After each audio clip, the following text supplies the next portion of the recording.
Hi. Hello, happy Tuesday, everyone. Hope I'm on now. Hope everyone's having a great day. We had a holiday here yesterday in Germany. I just wanted to come on today to talk a little bit about being uniquely yourself and how to stand out. Before my voice goes out, I've been having a sore throat for a couple days and I don't know what it is. Like nothing else is happening, just a sore throat. And I feel like it's a little tense back there. Hmm. I was drinking my tea, like warm tea, not too hot, and it feels good. Mm. Okay, let's talk about it. There are so many singers out there, but even when you think about your favorite singer, think about this. What makes them stand out from everyone else? What makes them different?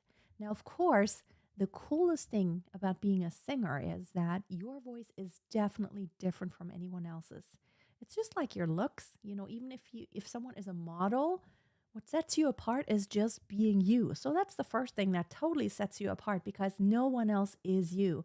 And I meet a lot of singers, even professionals sometimes, who kind of don't, they're not really on good terms with who they are as a singer and their voice, how it works, and what it sounds like, and even themselves, and even sometimes looks. Right? We meet this a lot of times. We need meet people who don't like the way they look or like something like, oh, my hair.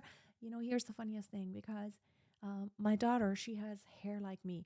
It's wavy, and when it's long, it's like it's so thick and it's wavy. And she wishes she had straight, thin hair.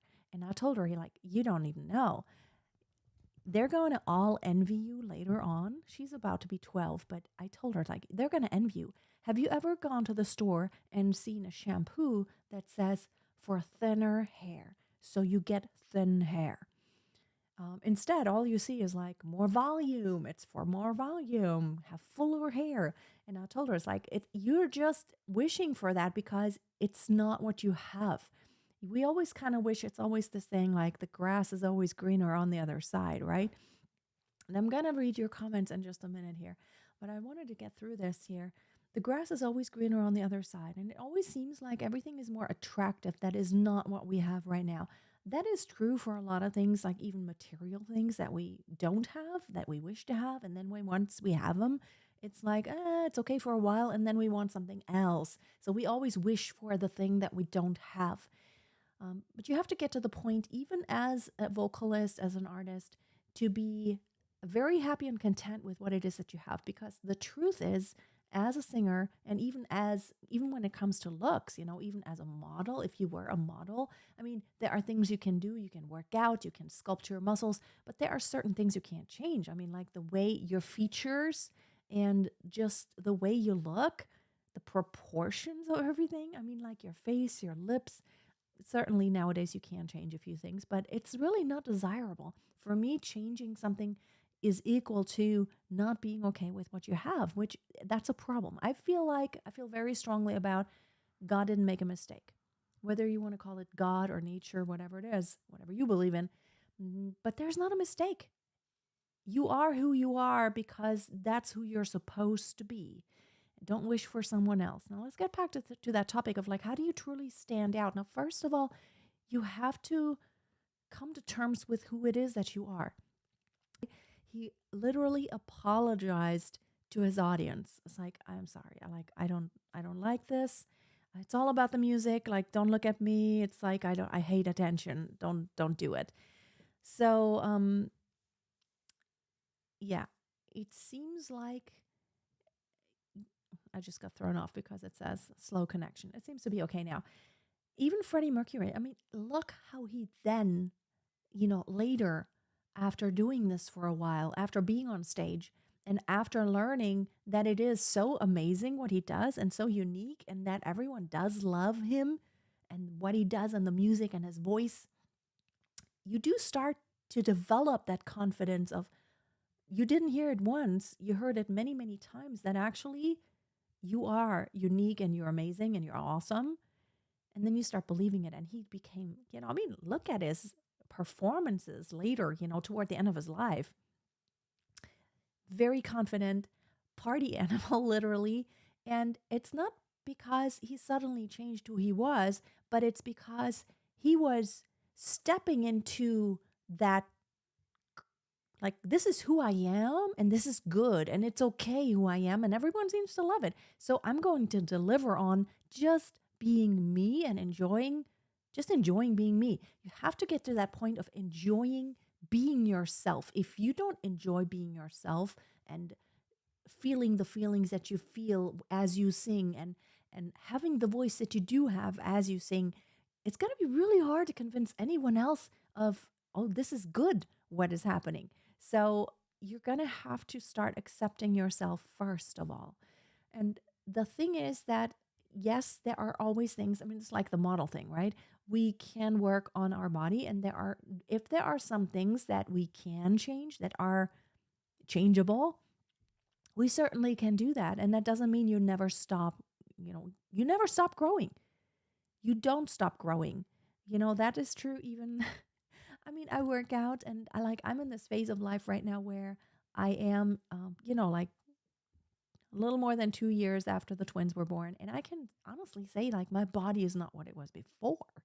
Like, even internally, like pelvic floor and tummy muscles. I mean, it's not just the shape of it, but it's just how it feels to me, just what it feels like. I can't go on a trampoline with my kids right now. It's like, it's very uncomfortable.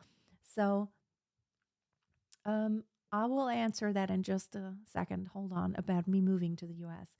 But there are things I can do. It's not like I'm going to accept that, oh, it's who I am. It is who I am right now. On the one hand, I'm okay with it because it is what I have to work with right now. I have the body that I do have, and it does have those marks now, if you will. I don't have stretch marks, but but I'm proud because it's like I went through that pregnancy of twins, and like I have 3 kids. I gave birth naturally to 3 children with no interventions, no pain medication, and I'm darn proud of that. And they're healthy, they're amazing, and I'm good. It's because of what I've done. This is where I am at now. But over there, I have a treadmill, and I go outside and I run, and I have a kettlebell right here on that side, and I have weights, and I do yoga, and I do those things because while I'm happy with what I have right now, that doesn't mean I stop aspiring to more. And I think that is a real key to actually becoming really good at something. You have to be obsessed with getting better and growing and learning and just improving. You have to be kind of obsessed. Look at the best in the world, like anything. Who is really good at something? They became obsessed with just becoming better at their craft, their art, whatever it is that they're doing. I mean, look at Elon Musk. On the one hand, yes, you need to be kind of a nutcase a little bit. You need to be a little bit eccentric when it comes to, I am obsessed with just being better and doing more and developing. That doesn't mean you hustle and never sleep. It doesn't mean that. It's internal. It's very internal. It's really about not settling, but believing that you can go as far as anyone else has ever gone. And there's no limit to how far you can go, but you have to be the one convinced about, if I continue learning and working hard and not just randomly doing things, but doing the right things and watching, like, what did this person do to get here? How did they get here? There's this element of natural talent, but believe me, that alone will only bring you so far. There are tons of examples out there of artists who didn't have this amazing natural talent, but who got where they are now, which is very successful, by working really hard. Ed Sheeran being one of them. He was not amazing. He had pitch problems, and he didn't really, he was not the most amazing singer. But he stuck with it, and he was obsessed. He was like, I don't care. I'm going to sleep on couches, and I want to perform. I'm going to be on the streets, and I'm going to learn. I'm going to get better, and I'm just going to do it. And I'm going to learn about my voice. So it's really a lot about your attitude and about wanting to grow. That doesn't mean you're ever you never stop. There's no arrival point ever. It doesn't exist. You're not going to arrive anywhere. As an artist, it doesn't matter how good you ever get. Luciano Pavarotti, can't speak, Luciano Pavarotti, it's easier to say in Italian if it is an Italian name. He didn't stop. Like, as long as he sang actively on stage and performed, he still worked with coaches and worked on his voice and still tweaked things. We will continue doing this because we wouldn't be artists if we were not desiring to constantly make things better, to reinvent ourselves. Because you know what? As artists, we are creative. We are never happy with just being static. We want to get excitement from trying something new, being adventurous, and just kind of playing around with things. And you know what? Sometimes we play around with things and we find out that's horrible. that was like, that's not it. That's not where I want to go. But we don't get better unless we find out this is what doesn't work. So let me go back here. Actually trying out, I've composed tons of songs, and there are some that I listen to nowadays. I'm like, that's an amazing song. And everyone else is like, wow, that's an amazing song. Amazing piece of music. And then there are some I'm looking back and I'm like, what was I thinking? In that moment, I was like so excited and I was thinking, oh, wow, that is amazing. And then I'm listening, I'm like, no, that's trash. And this happens with a lot of things I do. I've even when it comes to like sending out emails about my programs, about marketing things, like there are some emails I have written where I thought like, that is such a good email. I poured my heart out. And really, let me put that in perspective. I sometimes thought I was really sleek and I was like, okay, I'm going to just like be this great marketer. And then looked online, like, how do you write a really good email that converts and all that stuff? And you know what? I thought like, this is amazing. This is the kind of email I get from like these amazing companies who like, are like millions and millions. This is amazing. And you know what? I sent it out and it's like crickets, tanked, not good. The emails where I really didn't overthink and I just sat down and I was like writing from my heart. It's like, just like today, I'm coming on here. I'm like, hi, my voice is a little hoarse. I'm drinking my tea. And literally I turned on the camera because I'm like, I really want to talk about this because I actually just wrote an email about this. Telling everyone on my email list about my Find Your True Voice workshop, which is in June, which is only really for very aspiring singers who want to like either semi-professional or professional level and like who have that desire to do more than just kind of sing as a hobby, but who want to like really have an impact on the world. And by the way, if you want to find out, and I'm not going to pitch more here, if you want to find out more about that workshop, you go to masteryourvoice.tv/true voice and you can find out more. It's right here where I'm sitting. It's for a small group and they're going to come to my studio. And we're going to talk about some things that I'm talking about here today. So basically, as a performing artist, you are a brand.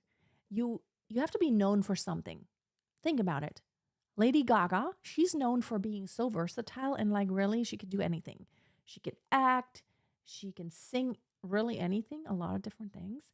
And that's her thing because a lot of people nowadays say, oh no, you got to decide for one thing. You got to be known for one thing. What if the one thing you're known for is that you're not just doing one thing? So for example, I'm on YouTube and I have this channel and what am I known for? Well, I'm known for doing a lot of different things, right? I'm known for doing opera and I'm also known for doing pop. So that's kind of my brand, being versatile and being able to sing different things and not hurting your voice. And this is my strong opinion because I live it. I know some vocal coaches would contradict, and I have a friend of mine actually. We like each other. But she puts out content saying like, if you want to sing pop, stop singing anything else but pop. I say, if you want to sing pop, go ahead and sing something classical. It'll expand your horizons. It's just my experience. And really, everyone can only, um, the perspective we have is always our experience. That's the background. So, what you want to do is create this brand and ask yourself, what makes you uniquely you? What is different about you than about anyone else? And singing has a lot to do with your personality because that personality really goes into the singing, the message, and the kind of songs you pick, the way you perform, the way you move, the way you communicate with everyone. There's a lot of personality that goes into it. I mean, just think about an artist. Think about even um, not just a singer, but think about Rembrandt. Think about Picasso. A lot of personality goes into that. Bach, you mean Bach was one of the most diligent. I don't know how I did it. Like he worked day and night. He worked like his output was absolutely out of the world, and his attention to detail and all the things he put in his music. It's amazing. But that made him so unique. And that's made him stand out because he could do it. He was I mean, like, think of someone like Beethoven. Beethoven is like, how could he write a symphony without even ever hearing it? He could just hear it in his mind and write an entire symphony with all the orchestration and everything. And the sad thing is, I mean, he actually did hear it, but it would have been probably even more overwhelming if he had heard it like for real with his ears, but only his mind could hear it. You have to ask yourself what makes you so unique that it's going to be fun to be you.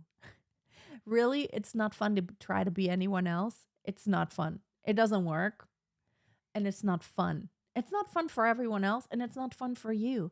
Really, the only thing that's truly rewarding is actually being yourself. So ask yourself, what is your unfair advantage in comparison to everyone else? What makes you so unique? And you know what? What if you have not like maybe you love like the Disney princess voice, but maybe you just don't have that. What if you have that Cruella de Vil voice? You know, the villain or something. What if that is you? Well, then if you don't embrace it, you're always going to have this struggle inside of you. It's like, I want this, but I am that. And then you're always going to be unhappy. And there's always going to be this conflict inside of you. And as you're performing and picking repertoire that doesn't really suit who you are vocally and artistically and personally, like I can sing like the villain, but it's not going to be very convincing. Like vocally I could do it, but it's not convincing because I just don't have that darker, heavier voice. Also my personality doesn't really it's not what it is. So for me, really having these vulnerable, tender kind of songs, that's really me. You know, even in opera. That's why I like opera because a lot of times it's there's this struggle, this inner struggle about this is what I really feel, but then this is what the other person feels, and like there's always this back and forth, and I like this because that reflects who I really am. So you have to create that brand. Ask yourself, like, what makes you so unique? Is it that timbre? Maybe you have like this really unique timbre. There's this. What's this guy's name? Mr. Lava Lava. What's the guy's name? Mr. Bombastic. You know, what is that? What's the guy's name? I forgot. Is it something with dog, like a double G? I don't remember what the guy's name is, but what a. It's such an unusual voice, right? Such an unusual voice. But it's unique. It's very unique. It totally stands out. And that's really what you want. You don't want to blend in.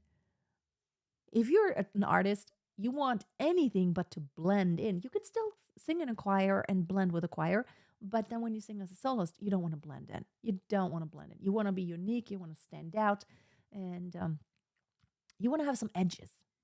It's not about perfection. It's really about authenticity. Yes, you have to hit the right pitches. Otherwise, it sounds horrible. There are some basics you really need to have in place in order to call yourself a singer or a musician. But other than that, there's a lot of things. It's, sometimes it's not about, um, let's see, who can we have as an example? Um, sometimes it's not about being the Beyonce. Sometimes maybe it's about being a Bob Dylan.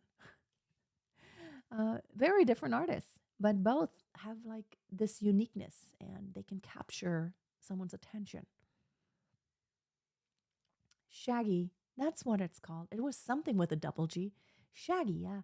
What a unique voice, right? It's like, how can you describe it? It's just very, very different. It's just different. I wouldn't call it like beautiful voice. It's not, like Josh Groban. He has a beautiful voice. Shaggy, not beautiful, but like quirky even, right? Different. Okay, now I'm going to look at your comments a little bit. Okay, so first question. Um, it's an off-topic question, but I did want to answer it. Yes, if you have not heard, I am. I currently live in Germany, but I am. My plan is to move to the U.S. I'm working on that. Why am I working on that? In 2020, oh, 2012. In 2012, no,